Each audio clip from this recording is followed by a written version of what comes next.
जी नमस्कार, स्वागत है आप सभी का हमारे चैनल सी-टेट अधिगम में। दोस्तों, आपके स्क्रीन पे जो सवाल दिख रहा होगा, इस सवाल से आप लोग पूरी तरीके से वाकिफ़ है, क्योंकि TRE 3 में 1 to 5 के पेपर में जो सवाल पूछे गए हैं वो यही सवाल है। जी हाँ, आप सही सुन रहे हैं। आज इस वीडियो में हम लोग वैसे ही सवाल को जानने वाले हैं जो TRE 3 में पूछा गया है। आखिर उसका सही आंसर क्या होगा, और भी साथ साथ कुछ जो थॉट है, जो फैक्ट्स हैं, उसके बारे में जानेंगे। जी वीडियो खास करके प्रीवियस ईयर जो TRE 3 में पूछे गए सवाल है उसी पर आधारित है। आप लोग इस वीडियो को पूरा देखिएगा और खुद से भी मिलान करने का कोशिश कीजिएगा कि आपके कितने नंबर आए। जी हाँ, विज्ञान के सारे क्वेश्चन इस वीडियो में इंक्लूड है, तो इस वीडियो को पूरा देखिएगा और मिलान कीजिएगा ताकि आने वाले टाइम में आपको दिक्कत ना हो। मैं उम्मीद करूंगा कि इस वीडियो के माध्यम से आप लोग के वो कॉन्सेप्ट ज़रूर क्लियर हो जाएंगे जो डाउट थे। कुछ कन्फ्यूजन की वजह अभ्यर्थी थोड़े बहुत इधर उधर करने के चक्कर में गलती कर दिए हैं। तो ऐसे में आज इस वीडियो में ये क्लियर हो जाएगा कि आखिर सही आंसर क्या होगा और जो कन्फ्यूजन बन रही थी वो क्यों बन रही थी। तो चलिए वीडियो की शुरुआत करते हैं, और वीडियो अच्छा लगे चैनल को ज़रूर सब्सक्राइब कीजिएगा। साथ ही साथ कमेंट के माध्यम से यह भी डिमांड कर सकते हैं कि आखिर अब कौन से सब्जेक्ट के हिसाब से चलना चाहिए। जी हाँ, करंट अफेयर और मैथ पर हम काम कर रहे हैं। अगर आप लोगों की जो भागीदारी होगी, आप लोग की राय होगी, आप ही लोग के राय के हिसाब से हम चलना चाह रहे हैं। अगर SST का कहेंगे तो SST के लिए भी सब्जेक्ट लाया जाएगा। अगर पर्यावरण का कहिएगा, पर्यावरण के लिए लाया जाएगा। मैथ का कहिएगा, मैथ के लिए। करंट अफेयर्स का, करंट अफेयर्स के लिए। फिलहाल वैसे करंट अफेयर्स नहीं आ रहे हैं जिसमें कोई दम हो। दिखाने के लिए बहुत सारी चीज़ें दिखाई जाती है तमाम, लेकिन BPSC TRE जो कि बिहार का एक कॉम्पिटिटिव परीक्षा है, तो इसमें अधिक से अधिक करंट अफेयर्स जो इंक्लूड किए जा रहे हैं बिहार से ही इंक्लूड किए जा रहे हैं। कुछ एक दो चीज़ें को छोड़ दे, जैसे इंटरनेशनल कुछ एक दो प्रश्न रह रहे हैं इंटरनेशनल टाइप के, और सारे प्रश्न बेसिक हो रहे हैं करंट अफेयर्स के। तो अभी बेसिक करंट अफेयर में वैसा कुछ नहीं दिख रहा है जो बिहार से रिलेटेड हो, तो इसलिए उस जगह पे हम चाहते हैं कि और कोई दूसरा सब्जेक्ट लाया जाए। तो अगर आप लोगों की इच्छा होगी तो उसके हिसाब से काम किया जाएगा। तो चलिए बिना देर किए हुए वीडियो की शुरुआत करते हैं और जानते हैं कि आखिर ऐसे प्रश्न आते हैं तो इनके आंसर क्या होंगे, और भी उसके साथ साथ जो भी ऑप्शन होंगे जिसमें कुछ बताने लायक होगा तो उस पर भी फोकस किया जाएगा। प्रश्न संख्या 1 आप लोग के स्क्रीन पे दिख रहा होगा।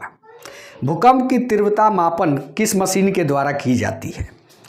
बहुत सारे अभ्यर्थियों ने सिस्मोग्राफ को माना है, जो कि सही भी है।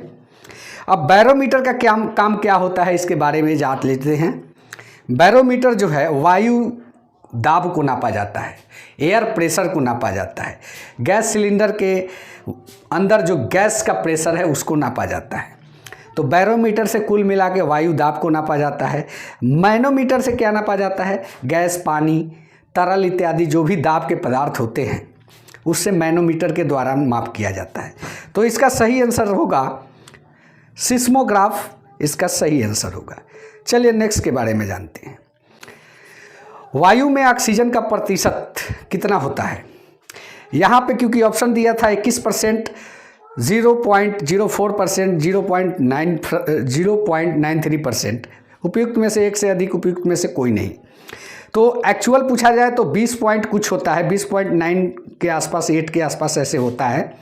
तो उसको हम क्योंकि 0.5 के ऊपर है तो 21 मान लेते हैं, इसलिए इसका भी प्रश्न संख्या 2 का आंसर जो होगा 21% होगा। चलिए नेक्स्ट के बारे में जानते हैं। वायुमंडल की किस परत में हवाई जहाज उड़ता है? तो देखिए, वायुमंडल के बारे में आप लोग जानते होंगे। अगर नहीं जानते हैं तो उस वीडियो को हमने अपने चैनल पे अपलोड किया है, जाके देख लीजिएगा।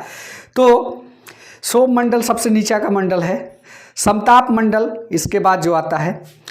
तो समताप मंडल में वायुमंडल उड़ाने के लिए सबसे उपयुक्त स्थान मानी जाती है, सबसे उपयुक्त परत माना जाता है, इसलिए 3 का सी आंसर सही हो जाएगा। और पर्यावरण के लिए किससे खतरा है? जी हाँ, फसल वृद्धि, पादप वृद्धि, जनसंख्या वृद्धि, एक से अधिक, उपयुक्त में से कोई नहीं। इसका आंसर क्या होगा? हमने कम्युनिटी पोस्ट में भी इस प्रश्न को लगाया था, तो बहुत सारे लोगों में कन्फ्यूजन थी।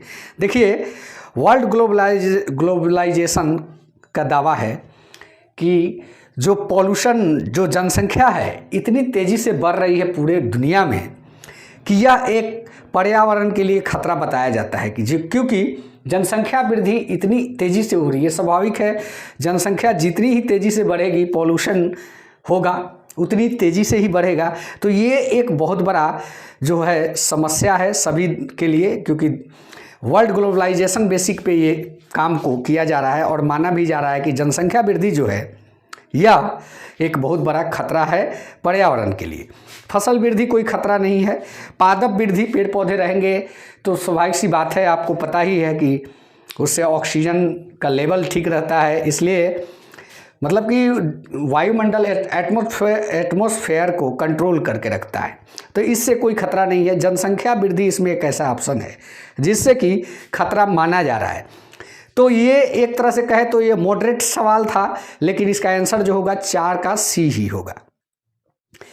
ऐसे चीज़ों से रिलेटेड सवाल पूछा गया था कि ना ही उसको पुराने सवाल कर सकते हैं, ना ही उसको नए सवाल कर सकते हैं। सहारा किस प्रकार का रेगिस्तान है? मृदु है, ठंडा है, गर्म है, क्या है? तो आप लोग जानते हैं कि सहारा का मैदान क्या है? उष्ण कटिबंधीय, उपोष्ण कटिबंधीय मैदान है। तो ये गर्म है, उष्ण मतलब तो गर्म उष्मा हो जाता है, तो ये गर्म है। हमारे यहाँ एशिया में थार जो है, थार के बारे में जानते हैं, तो थार का मैदान भी जो है गर्म मैदान माना जाता है। तो और चलिए नेक्स्ट प्रश्न पे आते हैं। स्वच्छ भारत मिशन कब प्रारंभ किया गया? यह माननीय प्रधानमंत्री नरेंद्र मोदी जी द्वारा जो चलाया गया था 2 अक्टूबर 2014 को चलाया गया था। चलिए नेक्स्ट प्रश्न पे आते हैं। गंगा नदी के तट पर स्थित शहर का नाम? तो गंगा नदी के तट पर बहुत सारे शहर हैं, जैसे हरिद्वार हो गया, ऋषिकेश हो गया, और कानपुर, जाजमऊ, इलाहाबाद, मिर्ज़ापुर, गाजीपुर, पटना, भागलपुर, बहरामपुर, कोलकाता। तो इसमें जो होगा, इसमें आपको 2 ऑप्शन आपको देखने को मिलेगा, क्योंकि इसमें जो ऐड किया गया है, एक है आपका इलाहाबाद जिसका नाम बदल दिया गया है प्रयागराज, और एक है कोलकाता। भोपाल मध्य प्रदेश में गंगा नहीं बहती है। तो इसका जो आंसर हो जाएगा उपयुक्त में से एक से अधिक हो जाएगा। अब बात करते हैं प्रश्न संख्या 8। ऊर्जा गैर परंपरागत स्रोत क्या है? तो देखिए, ऊर्जा का गैर परंपरागत स्रोत इसमें से सभी है। भूतापीय ऊर्जा, बायोगैस और परमाणु ऊर्जा, ये सभी जो है गैर परंपरागत मतलब स्रोत हैं ये सभी। और परंपरागत जो स्रोत है वो किसे मानते हैं? लकड़ी, गोबर के उपले इत्यादि हो गए आपके परंपरागत स्रोत, क्योंकि सदियों से उसके इस्तेमाल से मतलब उसका इस्तेमाल ईंधन के रूप में किया जा रहा है। तो परंपरागत क्या चीज़ होता है? जो पीढ़ी दर पीढ़ी चलते आती है। तो स्वाभाविक सी बात है, ये तो आपका अनवीनकरणीय जिसको आप कह सकते हैं वही हुआ। ये सारे नवीनकरणीय ऊर्जा के परिणाम हैं, और जो है इसमें गैर परंपरागत की श्रेणी में इन्हीं तीनों को रखा जाता है। तो इसलिए इसका जो सही आंसर होगा वो आपका हो जाएगा ई, नहीं डी हो जाएगा, क्योंकि परंपरागत पूछ रहा है ना, तो उपयुक्त में से एक से अधिक डी हो जाएगा। चलिए नेक्स्ट प्रश्न की बात करते हैं। जनसंख्या घट जाएगी यदि जन्म दर कम हो, मृत्यु दर अधिक हो। जनसंख्या, जन्म दर एवं मृत्यु दर समान हो, जनसंख्या दर अधिक हो और मृत्यु दर कम हो। तो इसमें जो सही आंसर होगा, जनसंख्या घटेगा कब? जन्म दर कम हो, मृत्यु दर अधिक हो, तो जनसंख्या स्वाभाविक सी बात है घटेगा। इनका प्रश्न संख्या 9 का ए मान के चलिए कि ए सही ऑप्शन है। इसमें देखिए कुछ ऐसे चीज़ हैं, इस प्रश्न का आंसर एक तरह से देखा जाए तो 2 भी हो सकता है, यानी कि उपयुक्त में से एक से अधिक, लेकिन इसका सही आंसर यही है। अब देखना है कि बीपीएससी किसको मानता है। प्रश्न संख्या 10 पे आते हैं। प्रश्न संख्या 10, निम्नलिखित में से किस प्रकार के प्रदूषण से पीलिया रोग फैलता है? वायु के प्रदूषण से पीलिया रोग नहीं फैलता, और तापीय प्रदूषण से नहीं फैलता। स्वाभाविक है कि एक ऑप्शन बचता है जो कि सही ऑप्शन हो सकता है, लेकिन पीलिया रोग मल, दूषित जल और दूध अथवा भोजन से इसका प्रसार होता है, ये जान लीजिए। तो इसमें एक जल का ऑप्शन दिया गया है जो कि सही ऑप्शन है, इसलिए 10 का ए सही हो जाएगा। निम्नलिखित में से भारत में कौन सा स्थान जैव विविधता का हॉट स्पॉट है? जैव विविधता का हॉट स्पॉट किसे माना जाता है भारत में? तो भारत में जैव विविधता का हॉट स्पॉट पश्चिमी घाट, हिमालयन की जो पहाड़ियां हैं, श्रीलंका, इंडो बर्मा और सुंडालैंड को माना जाता है। तो इसमें एक पश्चिमी घाट का जिक्र है, इसलिए 11 का बी सही हो जाएगा। नेक्स्ट पे आते हैं, देखते हैं क्या है प्रश्न संख्या नेक्स्ट। हेपेटाइटिस ए किस प्रकार की बीमारी है?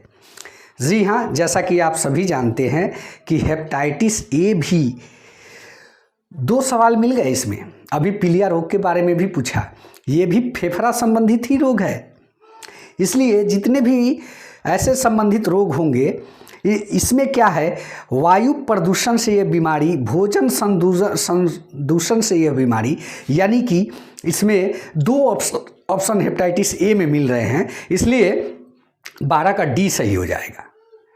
चलिए नेक्स्ट प्रश्न पे आते हैं। मल के द्वारा प्रदूषित पानी में मछलियों की मृत्यु होती है, क्या कारण होता है मछलियों की मृत्यु होना?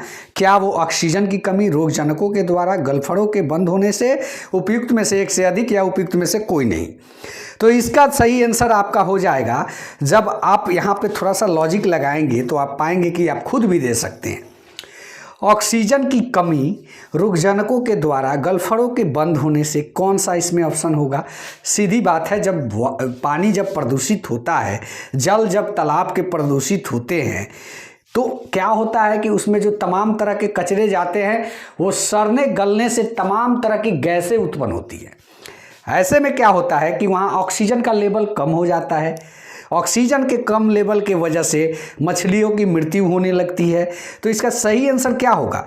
ऑक्सीजन की कमी। चलिए नेक्स्ट प्रश्न पे आते हैं। निम्नलिखित में से कौन सा प्रदूषण जनित विकार है? प्रदूषण जनित, वायु प्रदूषण के बारे में पूछ रहा है। कुष्ठ रोग प्रदूषण जनित नहीं है, फ्लोरोसिस नहीं है, न्यूमोकोनियोसिस, इसको कोनियोनिस कहते हैं, मतलब एक साधारण बोलचाल की भाषा में क्या कहते हैं, साइनस कहते हैं, यानी कि फेफड़े से संबंधित जितने भी जो बीमारियां होती है वही है प्रदूषण जनित बीमारियां। तो ये सारे क्या है, अस्थमा, स्नोफिल्स, फेफड़े से संबंधित साइनस, इसी को साइनस न्यूमोकोनियोनिस को ही मतलब साइनस कहते हैं। छींक छाक की बीमारी जो होती है, नाक में ट्रबल होता है। तो इसका सही आंसर 14 का ए हो जाएगा। 15 के बारे में जानते हैं। भारत में परवाल भित्तियाँ पाई जाती है, कहाँ पे पाई जाती है? क्या वो उत्तर प्रदेश, हिमालयन क्षेत्र, अंडमान निकोबार, या उपयुक्त में से अधिक या उपयुक्त में से कोई नहीं? तो भारत में प्रमुख परवाल भित्तियाँ पाई जाती है। पहला पाक की खाड़ी, दूसरा मन्नार की खाड़ी, तीसरा कच्छ की खाड़ी, चौथा अंडमान निकोबार द्वीप समूह और लक्षद्वीप समूह। तो इसमें अंडमान निकोबार का जिक्र है, इसलिए 15 का सी सही आंसर हो जाएगा। तो दोस्तों उम्मीद करता हूं कि यह वीडियो आप लोग को अच्छा लगा होगा। अगर अच्छा लगा है चैनल को सब्सक्राइब करें। ऐसे ही तमाम सब्जेक्ट जो कि TRE 3 में पूछे गए हैं सबका मैं ऐसे ही बना के पार्ट वाइज करके आपको मुहैया करा दूंगा। तो उम्मीद करता हूं यह वीडियो अच्छा लगा होगा। अच्छा लगा है चैनल को सब्सक्राइब करें। धन्यवाद। जय हिंद। वंदे मातरम।